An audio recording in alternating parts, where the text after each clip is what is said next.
We do this every week. We rewind back to the previous week's games. We look at the rookies. We look at the top performers per fantasy scoring, and we just analyze them. We talk about the workload. We talk about their future. This is great for Dynasty Fantasy Football because we're talking up these rookies going forward. This is good projecting out for the end of the year, giving you some confirmation bias. I don't see many of these guys on waivers anymore, but maybe one or two of them. If you're looking at a rookie off waivers, maybe, but I do not see many more of these on the waiver wire anymore, and trades are dead in redraft. But Dynasty, a lot of leagues are still open, so you may want to listen about me talk about these rookies here, but what you really need to do right now, click that subscribe button. Tap it with the finger on your phone, click it with the mouse on your computer, whatever you need to do to get the job done. I go hot on the waiver wire every single week, hotter than any YouTube channel out there. Multiple videos, almost daily there on the waiver wire. Also, I help you set your lineups. We do recaps on these players. We do deep dives. I'm a key resource to your drafts next offseason.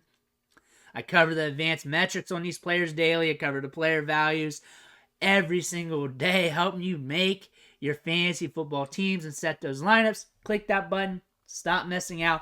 Let's start looking at these rookies.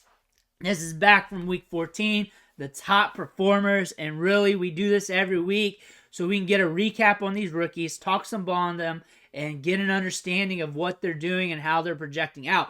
But first off, Jayden Reed, our top scoring rookie in week 14 with 20.5 PPR fantasy points, the wide receiver 6, 10 targets, 26.3% target share. So he was getting volume. He was getting opportunities against the New York Giants. He's been hitting. He's been pretty consistent as of late, especially the last 4. Week 11 against the Chargers, 19.2. Week 12 at Detroit, 15. Week 13 against the Chiefs, 5.6. Week 14 at the Giants, 20.5. We liked him a lot going into the season. Nuanced route runner, broke out with 2 different collegiate programs in a spot where he could compete for a lot of targets, routes, snaps, whatever you want to call it. Ran a fair amount of routes in this game. Runs a lot of his snaps out of the slot. The ADOT was a little bit slow in this matchup. 2.7, 8 air yards, but still we got volume on 10 targets. Still, we got some opportunities. We scored some fantasy points, and we're going to hang our hat on that. Zay Flowers, PPR, 20 fantasy points. The wide receiver 8, we are productive. His production has been up and down all season long. We had some spotty games, but his last 2 performances, if you put them together, 43 fantasy points.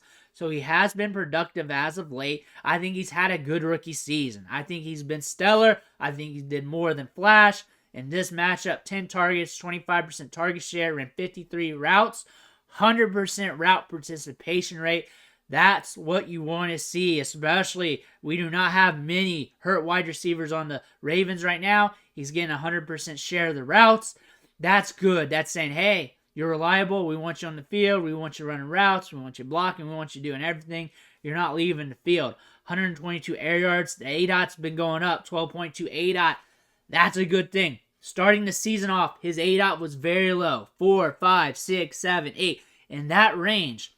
Now we're starting to hit that double-digit mark on the ADOT. We're starting to get deeper balls. We're starting to get more volume. And he's good with the deep ball. He's good with the short stuff. And it's good to see him get deeper, reliable targets here, projecting out forward. He's a good get for fantasy, for dynasty, redraft, or whatever you're looking at here.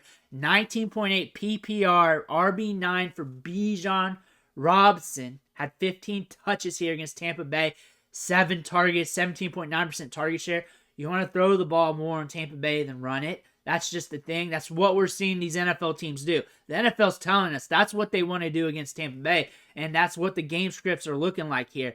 58.6% opportunity share, so he's getting a lot of workload. He's getting a lot of opportunities. Things are looking good in that department. So he's getting workload. It's sustainable. He's been consistent. He's had a very good 2023 rookie season. But if you draft him at the 101 in redraft, you might be a little bit disappointed.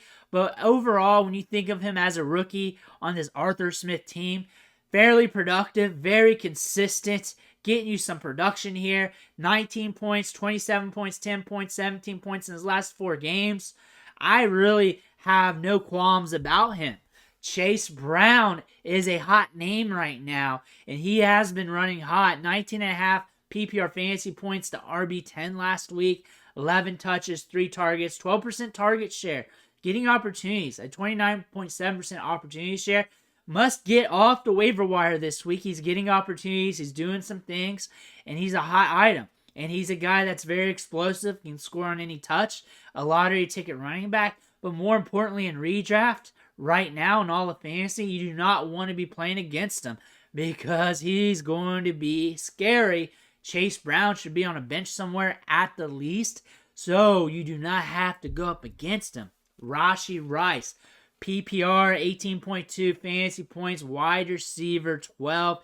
He's starting to heat up last 3 weeks. Look at this. Week 12 against the Raiders, 24.7 PPR fantasy points. Week 13 at Green Bay, 14.4. Week 14, Buffalo, 18.2. Wide receiver 12 this week, so we're a wide receiver 1 right now. 10 targets, 25.6% target share. So that's looking great. At 25.6% target share, you're pushing elite. Around 30% is elite. 25 is great. That's how I look at it. But 24 air yards, 4.7 ADOTs. We really need to start cooking, Chiefs. We really need to start pushing this ball downfield. And we're looking at scoring here for Rashe Rice.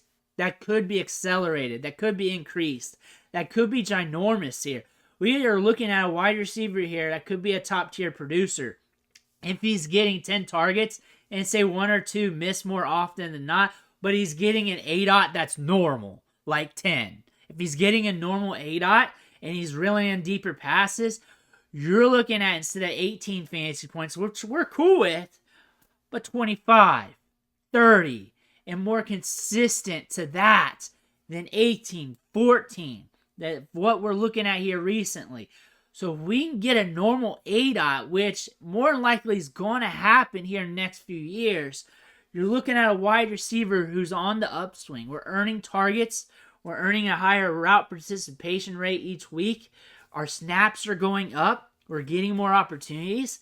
I think of him as a buy going into 2024 at that rate. Tyjae Spears, probably another buy going into 2024. Derrick Henry's not getting younger. 17.8 PPR fantasy points to RB13. He's explosive. Catches the ball well. The backfield used in the passing game. 22.2% target share last week. 42.9% opportunity share. Splitting the snaps 50-50 almost all year long. He's been up and down because we're giving the ball to Derrick Henry. We're going to do that. But Derrick Henry's a running back. Running backs go down. Tyjae Spears, the ultimate handcuff here. Because you know if something happens to Henry, he's going to go nuclear. And you know what? Next year is going to be a grand opportunity for him to exceed expectations, prove himself. And he's a running back that's not super expensive that you might be able to hit on with in 2024. Tommy Tough Nuts here, QB 14. Really depends on the scoring there. He could be more like QB 12 or even 16. QB scoring is what matters. On Sleeper, he scored 19.42. In the spreadsheets, 17.4. But looking at the numbers here, he operated at a clean pocket, 92.3% of his passes. An ADOT is 6.6. That's not good enough to be consistent in fantasy. 138 air yards and 27 dropbacks. That's not great when you're looking at the workload metrics for fantasy football. He was very efficient, but you can be very efficient with a 6.6 ADOT. It's just not going to give you upside, something you want to invest in. But Tommy Tough Nuts is the cheapest investment of all time, and we do not hate Tommy Tough Nuts, the player, the person. We love this guy. Tommy Tough Nuts, always good to go in our hearts. Jahmyr Gibbs, PPR 17.2 fantasy points in the week. RB14, high-end RB2, 14 touches in this game. 4 targets, 11.8% target share. Very good for a running back. 51.7% opportunity share. We're splitting it pretty tight with Monty still.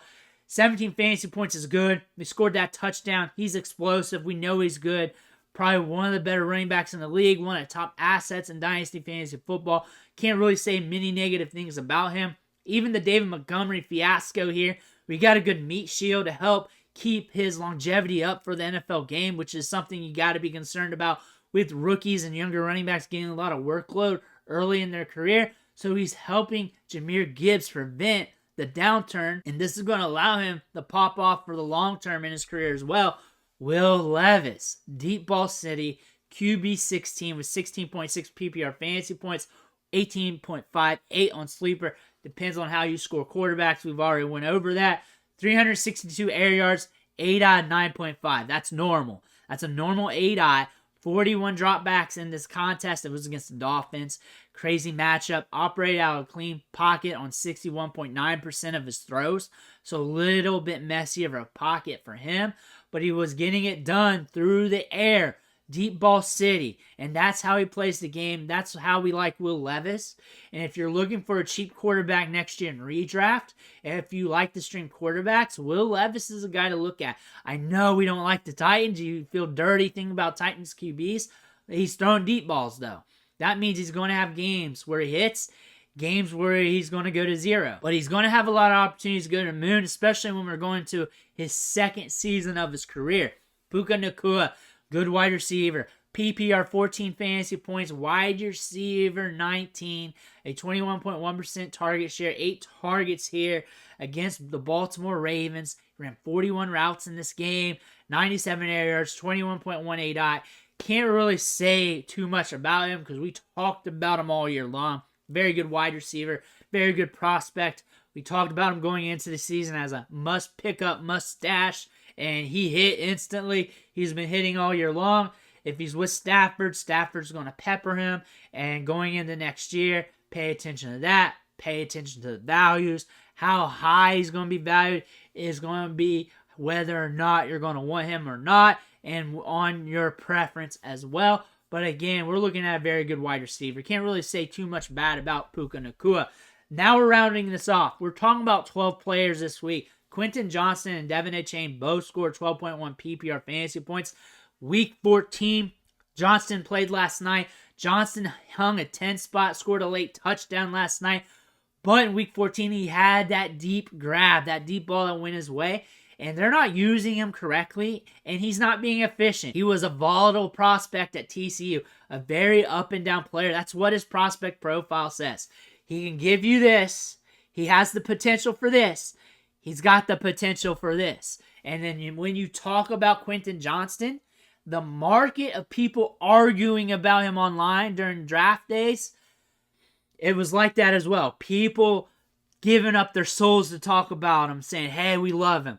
People selling him to the devil, saying, hey, he drops too many balls. That lets you know he's a volatile prospect. It's like playing the S&P 500 when you play the market. It gives you an idea what you're getting. That's Quentin Johnston. That's him in a nutshell. Might get this down the line, but it could be like this. We're trending somewhere around here. However, these last 3 weeks, been kind of productive, just not pretty. DeVon Achan probably going to be one of the most productive, most valuable running backs next year. You're going to have to pay up for him in drafts. You're going to pay up for him in Dynasty. You're going to pay up for him in redraft. He's going to flirt with being a first-round pick. Probably will be a first-round pick in drafts. I think a lot of people are going to pump him up that way. I think he's going to be highly valued. And whether or not you want to pay that, that's going to be on you. But I think he's going to be pushing the first round, if not well into it, due to him being an explosive running back going into his second year, who's already proven. The sky's the limit, too. So that makes sense. And the value is going to be up there with the sky as well. But that's on you. That's the value, and that's what it's going to be. I'm pretty good at predicting the value of players going into the next year. I'm very good at that. I rarely miss at that. I'm good at picking out values. He's going to be super expensive, and that's just how it's going to be, and that's the bottom line because Mike McDaniel said so. But those are the rookies from Week 14. That's what we're seeing. That are the trends that we're looking at here. Things are looking good from this class. I think we got a good rookie class here. Very excited for what these guys are going to do in the future. I think we're going to have some more rookies that we're going to talk about next week. I think we're going to have a fun topic about these rookies next week as well, because I think we're going to have a weird week of football here in Week 15, and we're going to have some rookies exceed some expectations. which I'm excited to see. Let me know what you think in the comments below. I want to hear about it. Smash that subscribe button. I want to thank you for watching. Catch you on the next video.